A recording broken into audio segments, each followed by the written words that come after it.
Yo, what's going on, guys? In just a few more days, probably a day or two left of me having this little setup, and we'll be back into the office. I did my floors and then have relocated my office to my guest bedroom. Whole thing, need to reset it up. Either way, we're doing our off-season recap for the Los Angeles Clippers. Now, let's talk about what happened this offseason. They are currently over the first apron. They have 15 players on the roster plus two two-ways. And I guess they technically have 17 players, but Kai Jones and Elijah or EJ Harkless are both on non-guaranteed deals, which are basically meaning that they're probably competing for the final two-way spots and maybe dark horse pushing somebody out from a roster spot. Now, this offseason, they got rid of Russell Westbrook and Paul George. And they not really got rid of, I mean, Russell was traded, Paul George walked. Kris Dunn was brought in on a 3-year, $17 million deal. He's a guy who rebranded himself as one of the best perimeter defenders, a guy who, is an efficient shooter at times. On offense, he's a good passer, runs the offense, plays good defense. One of the best basketball point guards. They bring back Nick Batum. He gives them a guy who can play the 2 through 5. He can literally play every position that they may need him. They bring in Derrick Jones on that 3-year, $30 million. Then they bring in Kevin Porter Jr. I think to kind of be some scoring punch off the bench next to Norman Powell on a 2-year minimum deal. Bringing him over from Greece. And Cam Cresty was drafted. They gave him a 4-year deal, and they brought back James Harden on a 2-year, $70 million deal. Now, James Harden, Terrence Mann, Kawhi Leonard, Derrick Jones Jr., and Zubats, one could say is probably the starting lineup. I think they might be thinking this. We brought in Kevin Porter Jr. because I've always personally thought Kevin Porter Jr.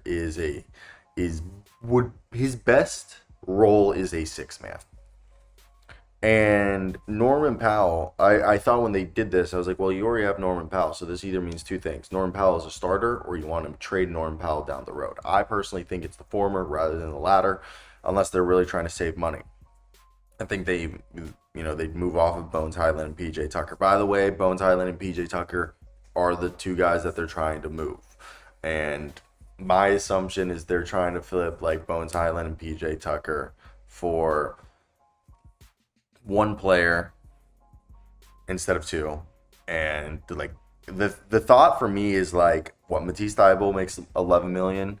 PJ Tucker, Bones Highland. For Matisse, you save $4 million and you get yourself a wing player. Or that's just, I'm not saying that's happening. I'm just saying that's like a hypothetical. Or another example is you call up the Wizards. And I'm trying to think if the Wizards have anybody that they would want right now. I don't know if they do, but the idea is something along those lines. You find a team like that who might have a player that the Clippers would have interest. I really think they would either want another pure wing or they would want a guy along the lines of a big. Just to look at it real quickly now because I want to.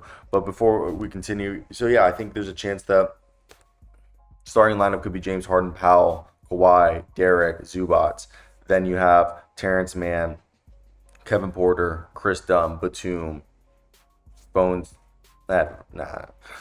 Bamba, Kobe Brown off the bench. Now, I think their goal is to trade Bones Highland and PJ Tucker. Let's say if they do trade Bones and PJ Tucker, it's because they're probably going to put EJ Harkless on a 2-way and then put Kai Jones on an actual contract. And Kai be the third string center. I think Bones just got forced out with Kevin Porter. And Cam Christie's more of a swingman. I don't know why Kevin Porter's put there at, small forward. But if we want to look at players that they could flip for, I'm thinking they want someone who's making like $7 million or under $10 million. Jonas Valanciunas is somebody that they could be interested in, but that wouldn't be able to happen until January.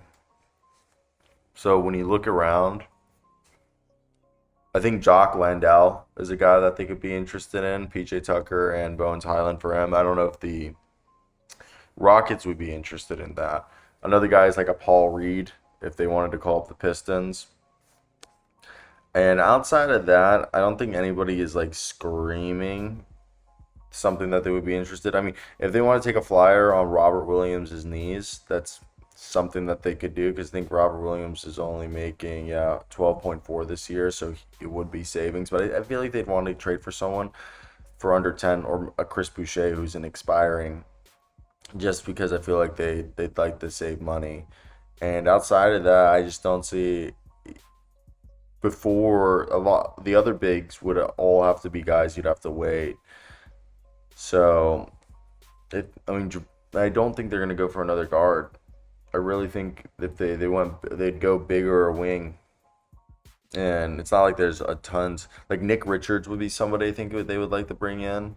Definitely, if he's available, I think that would be someone that they would love. And I think Hornets wouldn't mind taking a second round pick, Bones Highland, PJ Tucker for Nick Richards. It's not a terrible deal.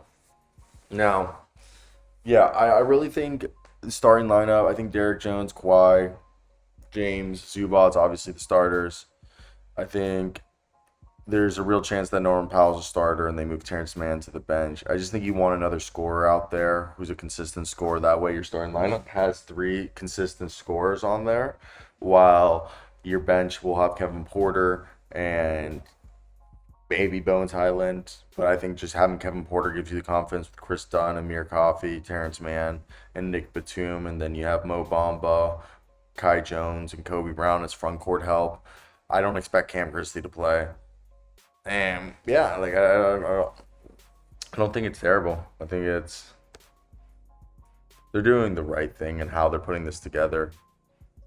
I just think right now, like I said, I would want to get either a guy like Nick Richards to give me a more confident backup big, or to want to go out and if you go out and get a guy like Nick Richards, arguably you could go and also try to get somebody else off of that Hornets roster. But yeah, that's my thoughts right there. I just can't think of another big that may or may not be available right now. As yeah, like it's very hard for me to think of someone who'd be worthy for them to trade with, and it's for example like Thomas Bryant. Let's go, but the Heat would be taking on so much money, unless the Heat would be trying to ditch money. Is the only other one, because if you're trading PJ Tucker's either a salary dump and he's being bought out, or he's being traded to a team that legit thinks he can still play. From my understanding, is most people don't think he can play anymore. And the only way they'd be sending out $15 million, and like the Heat just don't have any deals that would make that be able to possible. It's like basically, it's just not happening. It's not happening because the only deal that I think would be possible is like PJ Tucker and Bones Highland for Al Burks and Thomas Bryant, but you can't trade Al Burks until like December, so it's just not possible. It would have to be like Josh Richardson, Thomas Bryant, and they'd be taking on $10 million extra and basically go into $200 million. Just not worth it if you're them, in my opinion. So that's why I just don't think something like that is going to happen. And that's where I want to hear your guys' opinions down below in the comment section. What do you guys expect? And yeah, peace out.